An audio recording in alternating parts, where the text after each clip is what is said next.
Informasi pertama di Kompas Siang hari ini, Saudara, 17 personel Direktorat Samapta Polda Sumatera Barat terbukti melanggar kode etik saat menangani dan menangkap 18 remaja pelaku tawuran di Padang.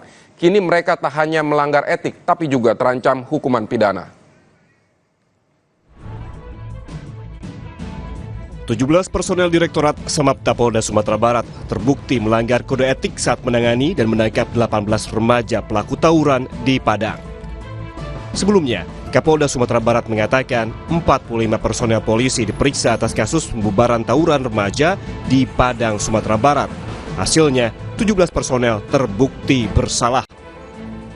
Pelanggaran terjadi di Mapolsek Kuranji, Padang saat menangani dan menangkap 18 remaja pelaku tawuran 9 Juni lalu. Saat ini, 17 personel yang bersalah masih dalam proses pelengkapan berkas dan akan segera disidangkan. Tak hanya pelanggaran etik, 17 personel tersebut juga berpotensi terancam hukuman pidana.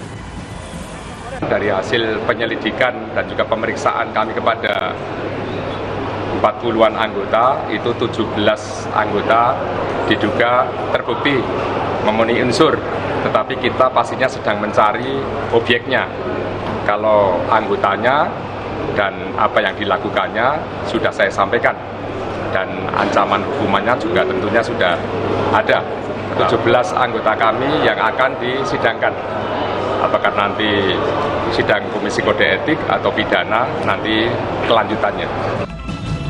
Sebelumnya, Kompolnas dan Kementerian PPA sudah melakukan pengecekan dan olah TKP di Jembatan Kuranji, tempat Afif Maulana diduga melompat. Hal ini dilakukan untuk mendapatkan gambaran pasti suasana sesuai waktu kejadian. Olah TKP dilakukan di waktu yang sama saat kejadian, yaitu pukul 3 dini hari. Kompolnas juga telah menghadirkan saksi ahli dan saksi kunci untuk menjelaskan penyebab kematian Afif Maulana di hadapan LBH Padang. Dalam keterangannya, para saksi menjurus Afif meninggal akibat terjatuh dari jembatan. Pihaknya pun mempersilahkan LBH Padang untuk mengambil kesimpulan. Untuk kematian Afif Maulana bagaimana Pak progresnya? Tadi dari ahli dihadirkan untuk dia bisa menjelaskan.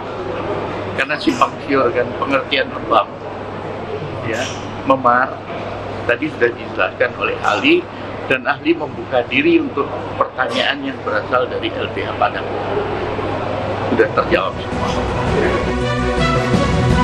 Pembubaran tawuran remaja yang terjadi pada 9 Juni 2024 di Padang, Sumatera Barat menewaskan seorang pelajar SMP bernama Afif Maulana.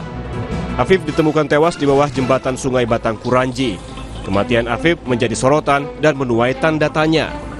Pasalnya, keluarga tak percaya dengan keterangan polisi yang menyebut Afif tewas karena melompat dari jembatan. Keluarga meyakini Afif menjadi korban kekerasan polisi saat menertibkan tawuran. Hal itu didasarkan pada kondisi luka di jenazah Afif dan perbedaan keterangan dari polisi dan saksi. Orang tua Afif Maulana terus berupaya untuk membuka tabir kematian putra mereka. Tim Liputan, Kompas TV.